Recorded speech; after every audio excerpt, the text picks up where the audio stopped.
첫 번째 경기 일본 대 호주 분석 시작해보겠습니다.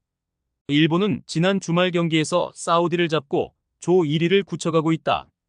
가장 어려운 상대를 원정에서 만났기에 고전했는데 타니구치와 마치다 등 최종 수비가 상대의 침투를 잘 견뎠고 네이메현 소속의 공격수인 오가와의 후반 쐐기골이 결정적이었다. 가장 어려운 조에 속했다는 평가를 뒤로하고 아시아 최강이 누구인지를 성적으로 증명 중이다. 호주는 9윈의 결승골로 중국에 승리했다. 전반 중국에게 선제골을 내주며 끌려갔지만 스코틀랜드 리그에서 뛰는 밀러의 동점골이 나왔고 후반 두 골을 더 몰아쳤다. 대회 초반 바레인전 패배를 비롯해 부진한 모습이었는데 그 경기 승리로 이제 반등을 노린다. 이 경기는 일본 원정이기에 수비적으로 지키기에 임할 것이다. 일본의 승리를 본다. 승점 1점 추가를 목표로 하고 나설 호주지만 원정에서 일본의 파상 공세를 막아내긴 어렵다.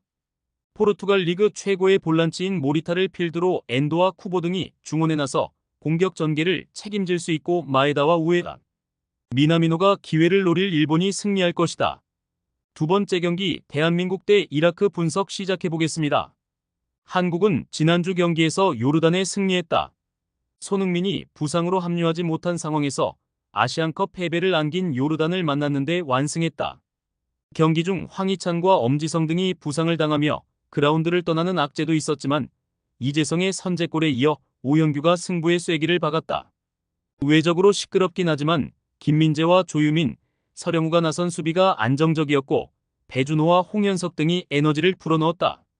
이라크는 팔레스타인을 잡고 공동 1위권을 유지 중이다. 3경기에서 뽑아낸 골은 2골에 불과하지만 한 골도 실점하지 않았다.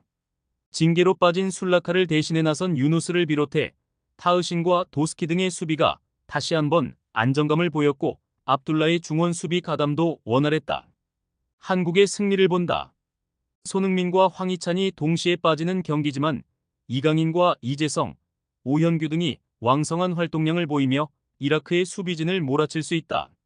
또 이라크에 비해 한국은 황인범이 나설 중원에 안정감이 있다. 홈의 이점도 살릴 한국이 승리하고 점차 치고 나갈 것이다. 세 번째 경기 중국 대 인도네시아 분석 시작해보겠습니다. 중국은 지난 주말 호주 원정에서 모처럼 터진 시에원농의 선제골로 앞서갔다.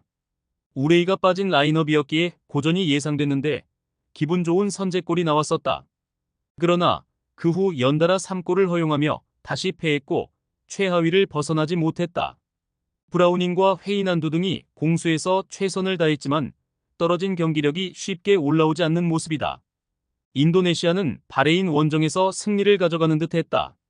선제골을 허용했지만 오란망운의 동점골에 이어 스트라위크의 역전골도 터진 경기였다.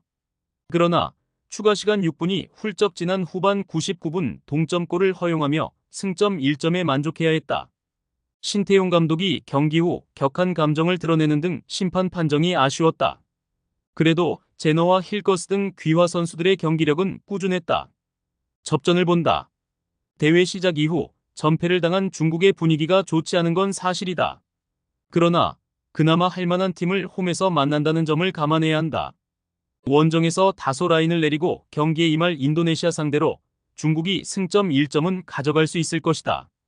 네 번째 경기 키르기스스탄 대 북한 분석 시작해보겠습니다.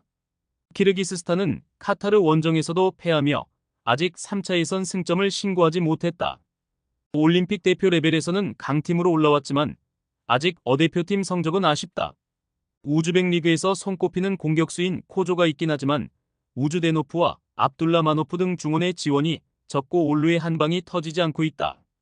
북한은 아랍에미리트 원정에서도 승점을 따냈다. 후반 상대에게 선제골을 허용하며 끌려간 경기였지만 동점골을 뽑아냈다. 한광성과 이조국 등 기대한 공격진의 골은 없지만 김국범이 중원에서 공수의 연결고리 역할을 잘해주고 있다. 이 경기 역시 특유의 활동량을 앞세워 상대와 맞설 것이다. 접전을 본다. 북한은 특유의 끈질긴 수비와 강한 압박으로 상대팀을 어렵게 하고 있다. 비슈케크에서 열리는 원정에서도 충분히 밀리지 않는 경기를 할 수 있다.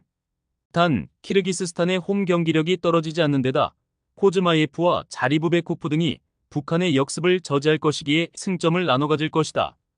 5번째 경기 우즈베키스탄 대 아랍에미리트 분석 시작해보겠습니다. 우즈벡은 이번 최종 예선 가장 큰 고비였던 이란전에서 패하지 않으며 1위를 유지 중이다. 이란의 골득실에서 앞서 있는데 카타르와 아랍에미리트 등 난적이 많은 조기에 의미가 있다. 단 후반 초반 이란의 퇴장이 있었기에 승점 1점에 그친 건 아쉽다. 그래도 세리의 리거인 주장 쇼무로도프가 최전방 스트라이커로 나서 위협적인 움직임을 가져가고 있고 슈키로프의 지원도 착실하다. 아랍에미리트는 반드시 승리가 필요했던 북한전에서 선제골을 지켜내지 못했다. 교체로 들어온 알가사니의 선제골이 나온 이후 너무 수비적으로 전환한 것이 악수가 됐다. 그로 인해 선두권과 승점 차를 좁히지 못했고 3위에 머물러 있다. 카이우와 압둘라 등 해결할 선수들이 즐비하지만 이번 대회에서는 다소 아쉬운 출발이다. 우즈벡의 승리를 본다.